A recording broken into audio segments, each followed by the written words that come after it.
Good afternoon.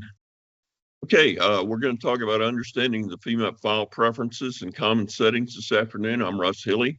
My email is there at the bottom of the slide. Feel free to use that if you have any questions about today's webinar or any other topic in Femap. Please feel free to shoot me an email and I'll be glad to reach back out to you. So today we're going to talk about a little bit about the background of structures.arrow. And then we're going to get into the Femap portion of today's presentation of file preferences. And we'll go through tab by tab. I know everybody on the call has used Femap and has seen all these tabs. And we'll talk about some of the common settings and a few other things for each tab. Structures.arrow has been around for more than 25 years. We've got 23 engineers on staff.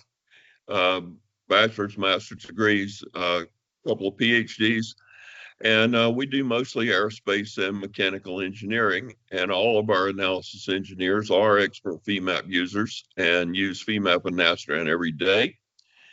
Some of our recent projects for space, we've, the composite crew module, another one that people may be familiar with, Lockheed Orion and Roman Space Telescope, which are two projects I've worked on.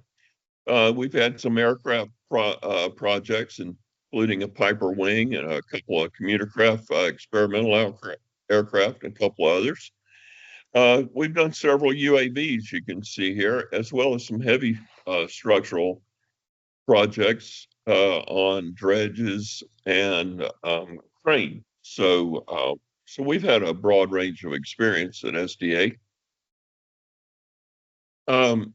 We are also a Siemens value-added reseller. So we represent Siemens and all the products you see listed here for CAE and CAD.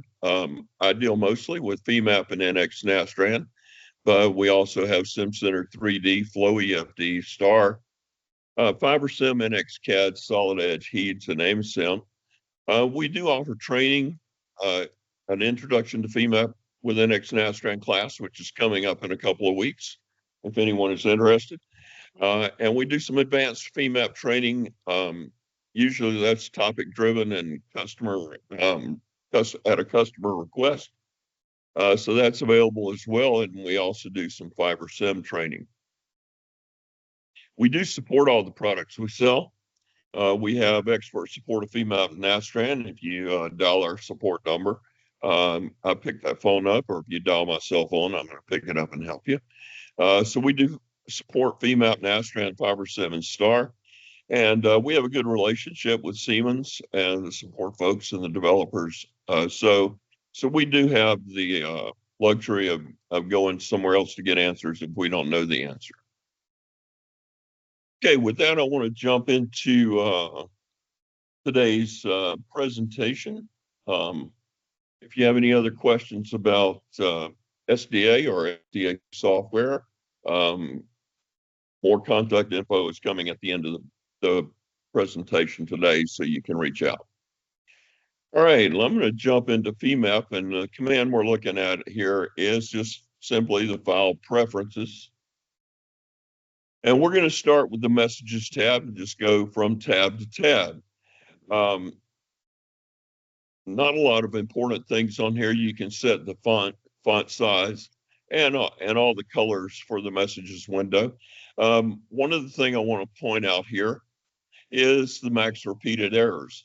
If you've ever tried to read in an analysis model and perhaps had 1,000 elements and no property specified in your analysis deck, it's going to give you a bunch of errors. It says element 1 doesn't, or property 1 doesn't exist, referenced by element 1. And it would give you 1,000 of those. So this will limit this to 100 and saves you a good bit of time. So you could change that if you so desire. The default is 100.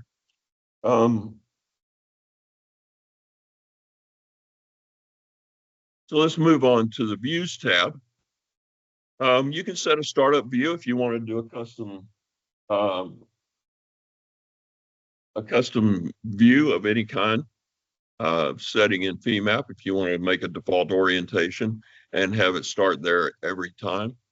The picture copy is obsolete and has gone away. The picture save options, we can take a look and see what we can save pictures, and we can make this our default picture save.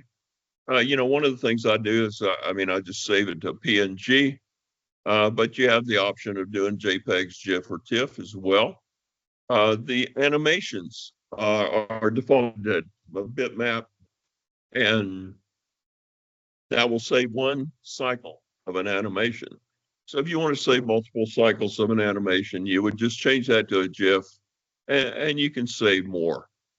A couple of other things that are useful, the dynamic min-max. For example, you're displaying von Mises stress and you want to see the von min-max in the post-processing data. You can turn this on and that'll show you the minimum and max value for whatever contour vector you're looking at.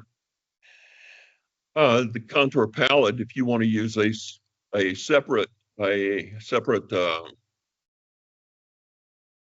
another contour palette other than the standard, you can choose that here as well. The other thing I wanted to show here is a dynamic speed. This can change the speed at which the model rotates as you move across the screen. You notice it rotates a little faster. As I move across the screen, it has more rotations of the model. So it defaults at 2. That's usually enough. And we'll put it back there. And we'll move right along. We're going to move on to the graphics tab here. And look over here, what we're seeing here in the graphics options. These options deal a lot with your graphics card and your computer's hardware ability. You typically do not need to change anything in here. If you're having problems with your graphics card or any graphics aspect in your model, please feel free to give us a call and we'll help you troubleshoot and determine the best way to possibly change any of these options to help you get by. Now, the included dynamic rotation is another option that can, in large models especially, you notice as I rotate my model, all the nodes, element edges, and curves and points are shown. So we can just turn a few things off here we'll just turn a few things off. We'll turn loads, constraints, nodes, and we'll turn filled edges off and hit OK, and notice the difference in my dynamic rotation. In this model, we're not going to see much difference, but in a large model, you might see a good improvement in making dynamic rotations. The other thing I want to point out here is these advanced debug options. This is something you won't need to change unless you're having problems, and Femap support would direct you to change and select the debug option to give us more information to help you resolve any graphics issues you're having. Let's see, the digits control. This is where you could set the number of significant digits, separator style, exponent character, or use regions. You could remove trailing zeros, which is preferred to me, and any sign info. And then you have some options as well to select the, Femap Classic, exponent, significant figures, and then you could put as many significant figures in here as you choose. I typically use Femap Classic, but all of those are available, and certainly changing the significant figures in decimal places can be useful in some analyses as well. And we'll just hit OK and return to the graphics tab here. Let me see what else in here that I wanted to. We talked about the included dynamic rotation. The 2D mapping and the textures and 2D mapping, we don't need to change anything in here. The block control, this is deals with Femap collectors, and this is another kind of deep topic. But this, you can set this to be larger and your search depth to be more if you have a lot of connectors and you want to collectors, not connectors. Excuse me. A lot of collectors in there, which is, Femap makes a collector for each entity type. And this would be the number of collectors that searches to determine whether it has one of that entity type for creating another one. So can help out a little bit. Okay, we talked about the digit control, the advanced debug, and let's see, let's move on to the user interface tab.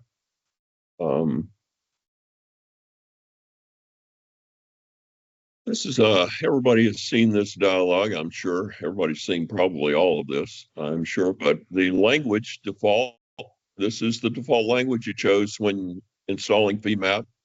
And the UI scaling, this is on by default and quite often helps out with when you have a high resolution display. So I would not recommend changing either of those. The alternate color scheme just changes how the dialog boxes and toolbars are colored. Again, we just use that. We turn that off by default. The auto repeat commands. If you choose like everyone has seen it, where you create a material card and it continues to repeat the command. If you do not want it to repeat the command and you want it to go ahead and exit the command once you've created a material or a property or an element, then you can certainly you can turn that off. And when you hit OK, and it'll just exit the command instead of auto repeating and prompting you to create a second material. Okay, so auto repeat commands is on. Remember dialog positions. If you have moved your dialog positions around on the screen, Femap will remember the last place you put it when you turn this on. Alternate accelerator keys. This changes the behavior of some of the shortcut keys, and it is off by default. Ask for confirmation before delete. I like to leave this on. If you do not want a confirmation of a delete command, you can check this off. Show angle 0 to 360 instead of plus or minus 180. Femap defaults to minus 180 to plus 180. And you can turn this on to make that 0 to 360 for angles. Fast output delete confirm. What that does is it'll display a message asking you to confirm you want a fast results delete without an undo, and you can change that to fast and no undo, or preserve undo, and of course confirm and fast no undo. Just clears that out of the undo buffer. It doesn't save an undo step if you've deleted results by mistake. The recently used files, this is what is shown in the file menu at the bottom of the file menu. The graphical selection, this sets your mouse picking defaults.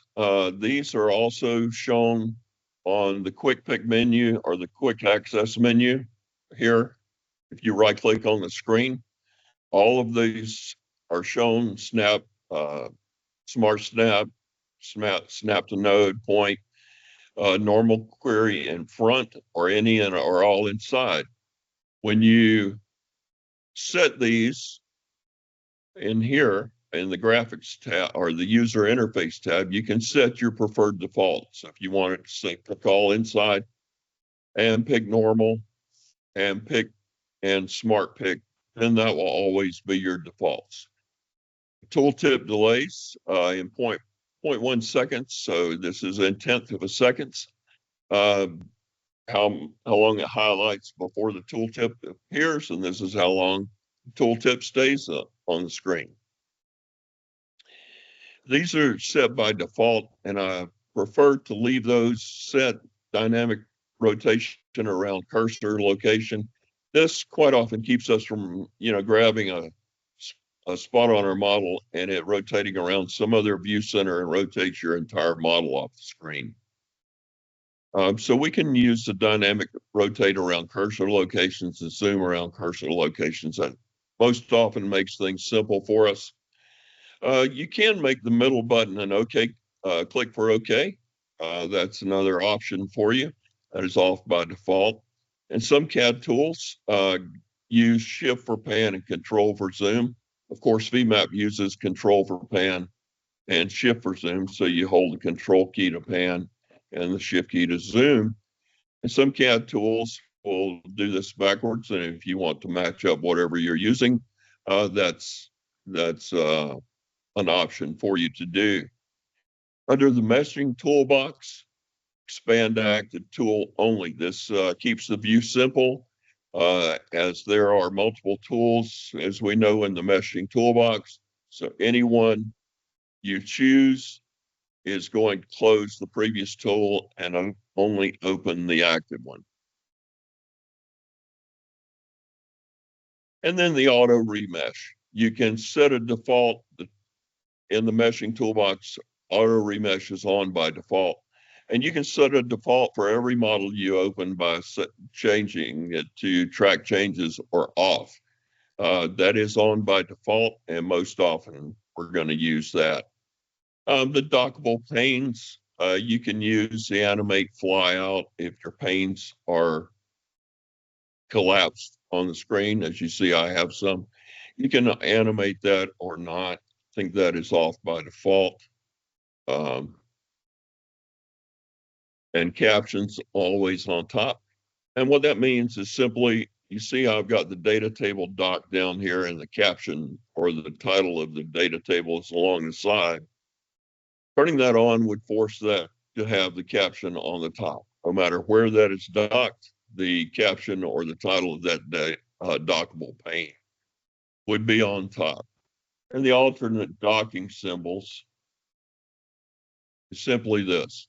It just it does the same thing, but you have a different symbol for when you're dragging your dockable panes around the screen.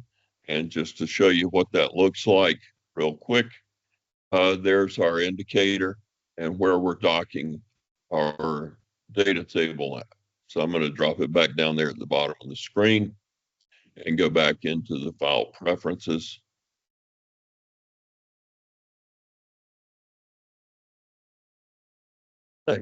Let's see, a couple other things. The show entities by defaults. This controls the defaults for every model you open for the show entities. This is what controls these options right here.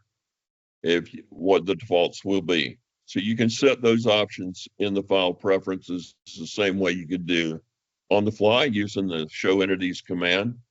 So you can set it to highlight transparent show labels. Show labels, if you have a lot of elements you're showing, show labels is going to produce a very cluttered display. But if you're just trying to show a few entities, it can also help you locate those in a large amount of mesh. All right, down here in the toolbars, we can customize our toolbars. If you've ever seen, we've done some webinars on customizing the interface, moving toolbars around, adding custom commands. And you can save your layout to a .layout file and save it wherever you choose on your hard drive. And then it will save all of your toolbar locations, your custom commands, your shortcut keys that you created, and so forth. And then you can load that back into any installation of Femap you choose.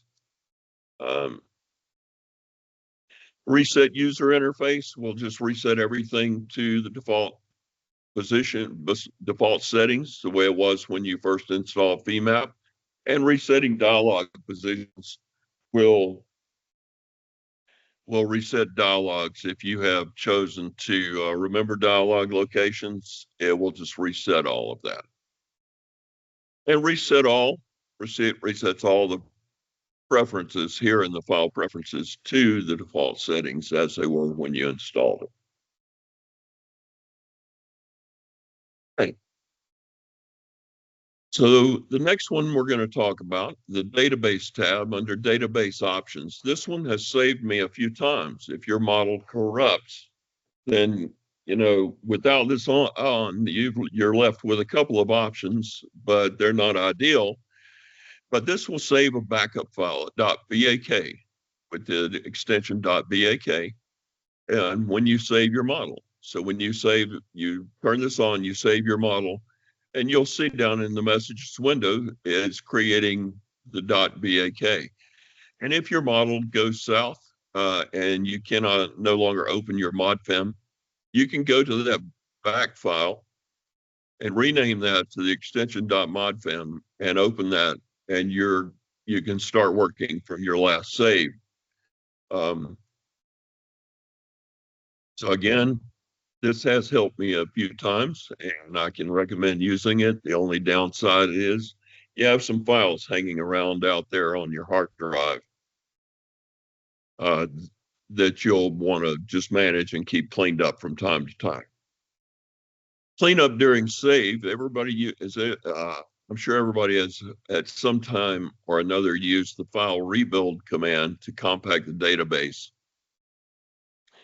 And that's what this does, clean up during save. It essentially does a file rebuild and cleans up any empty data blocks in your model when you save your file. Okay, delete model scratch file, that's on by default. That just cleans up your hard drive. When you close your model, it's going to delete the scratch file and allow you to save some space on your hard drive.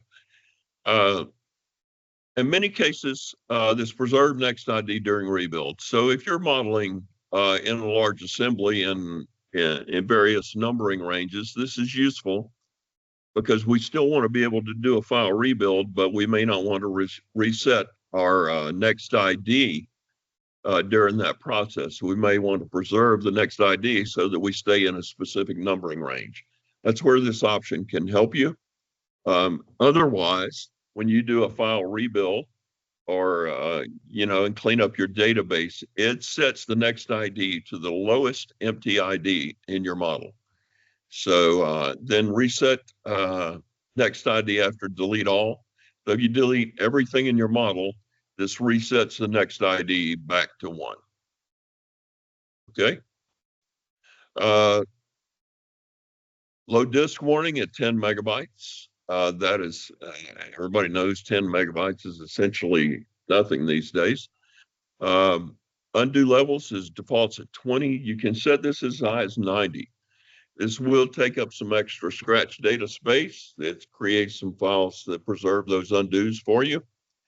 So this will take up a little bit of space on your hard drive. All right, the database performance, I would not recommend changing this database performance to the database memory limit. It is set at 20%. That seems to work well, and I've been using the software since 2002, and I don't believe I've ever had the need to change this option. The max cache label, but one thing I will say is if you change this, the more you slide this to the right, the greater the chance you are having of a Femap crash, because if Femap runs out of memory, of course, it crashes. Your max cache label is the maximum ID value allowable in your model, between the ranges of the lowest ID and the highest ID. So this is set to the max by default and shouldn't normally be changed. Okay, the open save method. This is set to Windows IO by default. And when you install Femap, you can hit this read-write test, and that will determine the best method for you. And then you probably shouldn't need to change that further. Okay, so the next item up on the agenda here is a time save. This again can help you not lose data. If you have the time save on and notify checked, it is set for 10 minutes or 25 commands. And what I typically do if I'm using this is I'll set it to 30 minutes, and I'll set it to 125 commands. So what this says is every 30 minutes, it's going to prompt me to save my model or 125 commands, whichever comes first. It is going to tell me it's time to save the model. These Windows Explorer data, you don't need to really change this. If I don't know of a reason to turn these off, this is how you see your model file in the Windows File Explorer. So you see a thumbnail of the model, and you'll see the size, the date, Femap version. And if you keep up with anything in the File Notes command, it'll show you a few lines of that. The scratch directory, I prefer to leave this blank. I know some people have used this, but I tend to just leave this and allow it to use what is specified by the temp environment variable. Okay, this recover scratch directory and DB data file, these also have to do with recovering your model if you have a corrupt model, but only if it is corrupted during the file save command. So if your model is corrupted during the file save command, you can recover scratch directory. You can use the recover scratch directory, and it will attempt to recover your model. So again, only if it's corrupted during the file save. That's what this is designed for. Recover DB data should only be used if the recover scratch directory command has not worked. You can recover the DB data file, and that will bring some portion of your model. It seldom has the complete file in there. So just keep that in mind. And those are two methods that you can use for a model that's been corrupted during the save. The solvers tab. Okay, so you can navigate out and choose different solvers. And when you write an analysis deck out for one of these solvers, then it will automatically launch this. It'll write the deck out, automatically launch that solver, solve your problem, and read the results back in. Now, recently I had a customer who required us to use the Autodesk Nastran software. So I had the Autodesk Nastran in here, and I just set my Nastran executable, just navigate out, and it sets that executable. And when I write out a deck for Autodesk Nastran, it will automatically launch the solver and run the problem and read in the results. Same thing for Abacus, Ansys, or LS Dyna. So you can use that, and it works very well. Okay, let's go to this geometry model tab. A couple of things in here that we can take a look at. One thing is the geometry engine. The geometry engine is automatically set to Parasolid. The options are standard and Parasolid. I have never found the need to change this. And if you use the standard geometry engine, you're losing a few capabilities for editing geometry. So I don't recommend changing that. The geometry scale factor has several options as well: inches, millimeters, millimeters, and other. And it's automatically set to 39.37, which is, of course, the conversion from meters to inches. If you set this to meters, of course, the scale factor reads changes to 1. Millimeters changes to 1,000. And there's this other option in here. If you have a custom scale factor that you need to use, you can set it to other and change it there. And I'm going to just change it back to inches. Construction geometry, maybe some geometry that's been used to create a surface using maybe the geometry surface extrude command. You can determine what's done with that geometry. And you can delete it, move it to a no-pick layer, or just do nothing. The default is delete. Um, Automatically adjust scale factors. What this does is if you read in your geometry that has been created and reads in a different scale factor than your model scale factor, it automatically adjusts it for you so that there's no manual scaling required. Optimize geometry on import. This will um, attempt to repair invalid geometry and simplify some complex geometry. One thing I want to point out is if you have many uh, solids in a parasolid file or a step file, and you choose to optimize on import, it can um, increase the time it takes to read in that geometry file for you.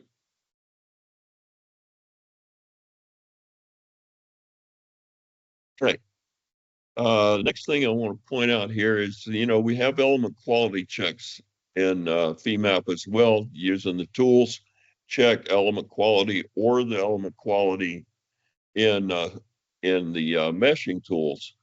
And you can choose to set the defaults or what qualities you wish to check and what your minimum defaults are, whatever your allowables are, either for Femap or the NX or for the Nastran. There's some things that can get by in Femap, but Nastran, for example, that won't run with a tetrahedral aspect ratio of 100 or more. So you can set your defaults here, and that will apply to every model you open from then on. Output orientations, I won't go through too much of this. There's a graphic in the uh, help document. I took this directly from the help document. It kind of explains what it's doing here, the first edge, mid-side locations, or diagonal bisectors. These are also available. I mean, you can also change that using the transform in the meshing post-processing tools. So if you transform output using the post-processing tool, it is changing this, but you can set the defaults in this dialog, and that will help. Okay.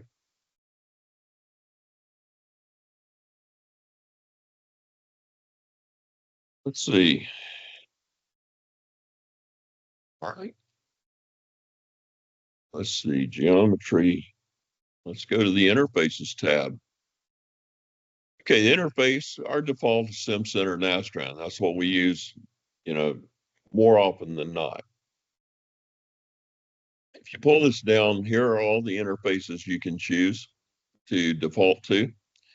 And I am going to leave this set to SimCenter Nastran or NX Nastran, the analysis type. You can set a default analysis type as well. Any of these list here for you. It is set at the default static. Non-Femap neutral, this is mostly used for something like CF design or Cinda-G, where you need to export a neutral file. And you can choose the version that's compatible with your external program, with whatever tool you're using. Interface style, structural, thermal, or advanced thermal. The only difference, what this changes is a thermal and advanced thermal changes the material cards to show only the thermal properties of the material. Okay. The enable old interfaces, we don't need to set that. I don't think anybody is using that now. The old interfaces, that the interface to those has not been updated since Femap version 8, I think the help document says. So that is not something we would need to turn on. Okay. the analysis monitor options, we have automatically load results is on by default, and we do leave that on. Now, if you're running a whole queue of analyses, the pause analysis queue after a failure, if one analysis, in the middle of 10 runs fails, this gives you the opportunity to stop and review the error messages. The max lines in the analysis monitor, that's the maximum number of lines you're going to be able to see of an F06 or a F04 file.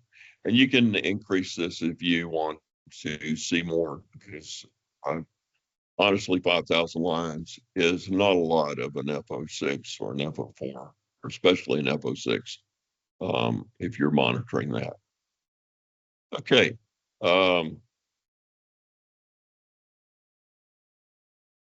See, next thing.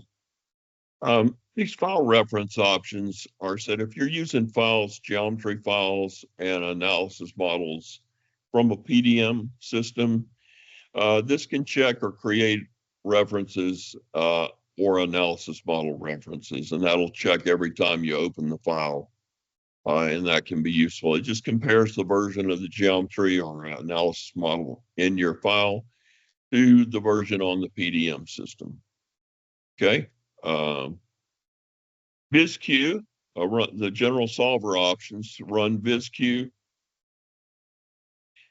VizQ typically takes your analysis deck and runs it on a different a different system. Perhaps you have an analysis machine that is set up to power through tough analyses, and you want to run that on there. You can use this VizQ and run jobs on another machine from your machine, and it'll just transfer the data and transfer it back.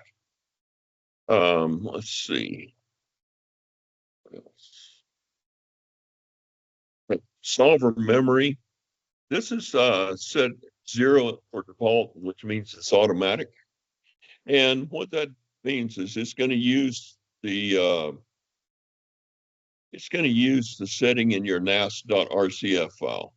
And that file is located right here in the C program file Siemens on this folder, this path here. And it gets you to the NASTran RCF, and that has some memory settings in it for you. And you can change it there, or you can also change it in here as well.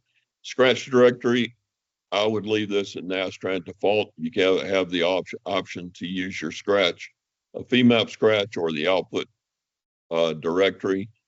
Include databases and database files in Scratch. So this would take your dbal and master file and put them wherever your Scratch data is stored. So if you needed to get to those easily without searching through some deep path in the temp folders. Direct output to model file directory, I like that most often. That is the easiest place. You can specify a folder, send all of your output. Typically, I will leave that sent to model file directory. All right. Okay. Let's see. Another thing under the NASTran options I wanted to mention is to create groups from include files. I know if you have a collector file that specifies to read in several include files, you can group the data in every include file. And so if you have a collector for an aircraft that has a file, an include file for your fuselage, for your wing, for your landing gear, and so on, it will create a group for each of those include files to help you organize your model. Okay. Preserve include statements. That will just put those include statements in the analysis text, and it will preserve it there in your analysis for you. Okay. Let's see. Let's move on to the results. And results file options attached to results. Now this will attach your results to your model instead of importing them. And the difference is it will not run your Femap file model file size up because you have a lot of results, because it's only looking at the results when you choose to view a contour. The results are not being stored in your model file. So the downside to this, the only downside, is you have to maintain the connection to the OP2 file. And what I mean by that is typically if you're not attaching results, and when you're done with all your analyses, you can go back in and clean up your disk, and the results are stored in your model, so you can delete the OP2, FO6, FO4, and log file, and so on. But if you're using attached to results, if you delete the OP2 file, then you have lost your connection to the results, and you would have to rerun it. If you lose your connection by changing the path or anything else, there is an attached to results command in the model tree, and you can reattach your results. Create studies is on by default as well. It'll create analysis studies, and in that study, it will have every subcase you had in that analysis set. And the study titles, just use the default, but you can use the analysis set or file name or a Nastran title.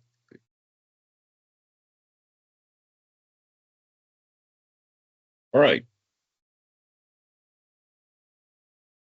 Let's see, the output set titles is also set to standard. I usually change this to subtitle. You can also change it to subtitle and label. And use static subcase IDs, also track revision, and append Femap title, which tells it if you have modes, it will just put the frequency will be in the output set title. This can help sometimes, especially with like multi-set buckling runs, where you're requesting many eigenvalues per set. Then it'll append that value to the title. The track revision, if you run an analysis set multiple times, at the end of each result set, or the result set, the output set, not the study, but the output set, it will have an R1. When you run it again, you make some change to your model, run it again, it will import it with an R2. Okay. Auto answer Nastran FO6 questions. You can check these on if you're using the OP2. This only applies when reading data from the FO6. If you're just reading data from the OP2, it's always going to read in corner data and so forth. And you can change those if you need to when you're reading in data from an FO6. Okay, three body defaults. You can set these here, and they will be the same for every model you choose. So if every free body you choose is an interface load, and you want to not have nodal forces on, you just want to show the summation, you can change that in here, and you can turn off vectors. And this changes so that keeps you from having to reset this every time you make a new free body. So this would be a useful tool if you're creating a lot of free bodies of the same type, same options. You list those in here. Okay. The library startup is another useful one. Now, if you have perhaps a custom material library and you want that to be the default library every time you create a new material and want to load it from a library, this would be the place to specify that material library. And you would just navigate out to wherever you have that library stored and specify that library, and it would load materials from that library by default. Same thing with any of these other library items in here. Custom tools path, you can set for your custom tools for your APIs. user tools path the same. And then there's a program you can use to, for example, you want to run it every time you start a new model. You have an API that makes some settings, or a program file that makes some settings for you, and you want to run that for every model. You can do that. You can navigate to that program file or API here and run that in every model that you open. Okay, the colors tab is pretty easy to add. Any entity that you can define a color for is listed here, and you can choose a custom color or reset colors if you've made changes. You can have, the blank.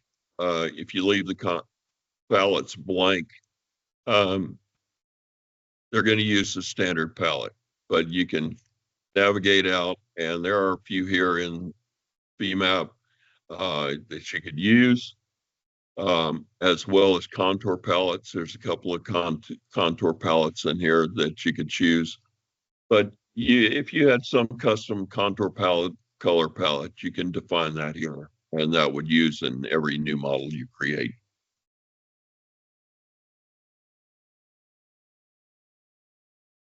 Spaceball. I don't know how many of you use Spaceballs. I've used them a couple of times in the past. But these scale factors set the sensitivity for each degree of freedom. So you have translation and rotation about the 3 degrees of freedom. So you can set the sensitivity of your rotations in all 6 degrees of freedom in your model. Print debug messages. This is, again, something that you would need if you were seeking support from us, or if we were helping you as a go-between with you and Siemens. You may need to have debug messages to give some insight into the problem you're having. This directional sensitivity, a lot of people use Spaceballs, and if you push it up, kind of angle to the right, but more to the right. This will allow it to go in the dominant direction. So, and if you're just moving up and to the right a little bit, the dominant direction is to the right, and it would take your model that way as well. I hope that makes sense. I haven't used a Spaceball, and I've never tried to change these options, so I haven't used a Spaceball in a long time. Okay, last thing up, before maybe we might have a couple minutes to do some Q&A here if anybody has a question. The download directory for your Team Center stuff, you would just specify here. This is where Team Center will download files, and save your Team Center info. This is it's saved regardless of where you set it to when working with Team Center. So if you're not working with Team Center, I just wouldn't worry about this very much at all. So anyway, if you have any questions, we've got a couple of minutes here, I guess. Let me get into the chat. Is FiberSim compatible with Femap? I'm not sure about that. That would be a question for one of our guys. I've never used FiberSim, so I would have to defer that to someone else, but we can get you an answer for that. And if anybody has any other questions, comments, or concerns about the file preferences or anything else we've discussed, please feel free to reach out to me. And of course, if you have any questions for Keith concerning pricing or demos on anything we do, Keith's contact info is there on the slide as well. Any other questions, you can feel free to put them on the chat. I'll try to answer them here. We've got a couple minutes left.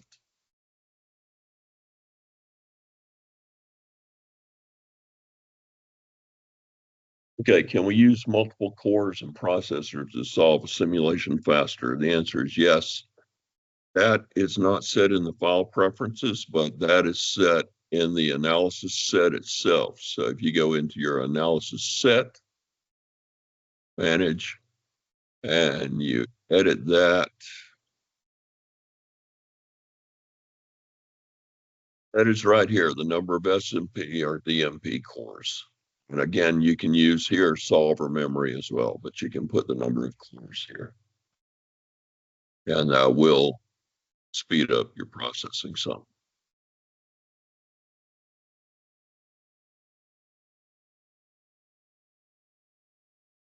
Answered your question.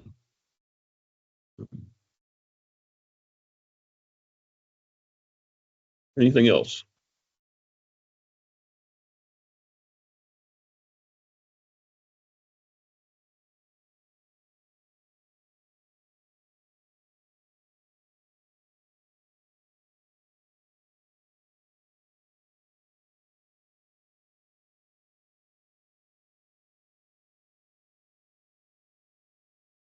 Okay, there's there was a question about unit conversion. There is the convert units in here, and there is, see, I'm trying to think, yes, there is a conversion file in here somewhere that's located, and I hope you can see this. But here are all the conversions files, British US, the US, CG US, and you can load those in here. So if we were going US CS to meters, kilograms, and seconds, you would load that and it would bring that in here. And there was a question, GPU computing, did we recommend that? I have never used it, but if you have a very high-end graphics card, it certainly can help. I would test it on some smaller problems before I just tried it on a large model. And it's like with any capability in Femap you don't understand, and I do this, and I recommend people to do it anytime you're working with a new capability. Put together a small problem that if it, you know, so that runs quickly, and make sure you get the expected result. With anything to do with static analyses, if you're using a different type of load or constraint, put together a small problem that you can hand calculate and verify before using that without understanding it. The same thing with something like GPU computing. I would try to make sure it's compatible with my system and compare a couple of things before I went all out with that. Okay. Anything else?